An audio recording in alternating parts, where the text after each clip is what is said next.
உங்கள் வாழ்க்கையை மாற்ற போகிற ஒரு முக்கியமான விஷயத்தை தான் நம்ம இன்னைக்கு விதைக்க போகிறோம். எல்லாரும் ரெடியாக இருப்பீங்கன்னு நினைக்கிறேன். ஆல்ரெடி நான் சொல்லியிருந்தேன், நம்மளோட மனசு ஒரு தோட்டம் மாதிரி. அந்த தோட்டத்தில் விதைக்க போகிற ஒரு பாசிட்டிவ் தாட்டுமே நம்மளுக்கு ஒரு மேஜிக்கல் சீட் மாதிரி. அந்த விதையை விதைச்சா என்ன ஆகும்? நம்ம என்ன விதைக்கிறோமோ அது நம்மளுக்கு கிடைக்கும். நீங்கள் அதை எப்படி விதைக்கலாம்? உங்களுக்கு தேவையான பாசிட்டிவ் தாட்டை எடுத்துக்கோங்க. அது என்ன வேணாலும் இருக்கலாம், கான்ஃபிடென்ஸ், சக்ஸஸ், இது மாதிரி என்ன வேணும்னாலும் இருக்கலாம். நீங்கள் கற்பனை பண்ணிக்கோங்க, உங்களோட மனசுன்ற தோட்டத்தில் நீங்கள் விதைக்கிற மாதிரி. விதைச்சா மட்டும் போதுமா? தண்ணி ஊற்றணும்ல. அப்போது தினமும் நீங்கள் இதை ரிப்பீட் பண்ணிகிட்டே இருக்கணும். நீங்கள் சொல்லலாம், எழுதலாம், எதுவும் வேணாலும் பண்ணலாம்.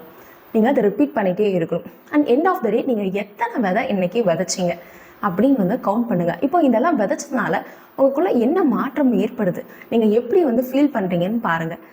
அண்ட் கண்டிப்பாக ஆல்ரெடி நீங்கள் சேஞ்சஸை பார்க்க ஆரம்பிச்சிருப்பீங்க. நம்ம இதோட விழ போகிறதில்ல.